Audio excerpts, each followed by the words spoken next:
नमस्कार दोस्तों, कैसे हो आप सब। आशा करती हूँ आप लोग ठीक होंगे। तो आज हम सभी लोग जुटे हुए हैं आप सभी को नाच गीत सुनाने के लिए। तो सुनिएगा और बताइएगा कैसा लगा। तो आज सौभाग्य से सभी लोग का आगमन हुआ है बिन बताए, मतलब आज कोई बता के नहीं आया है, बिन बताए सभी लोग आ गए हैं। भगवान की कृपा है।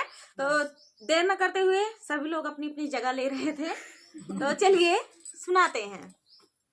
दुख का घड़िया बड़ी भारी बलम छुप गइले केवाड़ी। दुख का घड़िया बड़ी भारी बलम छुप गइले केवाड़ी। जब सुने पाई सासरानी हमारी, जब सुने पाई सासरानी हमारी, जल्दी से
ये प्यारा सा गीत आप सभी को कैसा लगा कमेंट में बताना दोस्तों। बहुत ही प्यारा गीत था।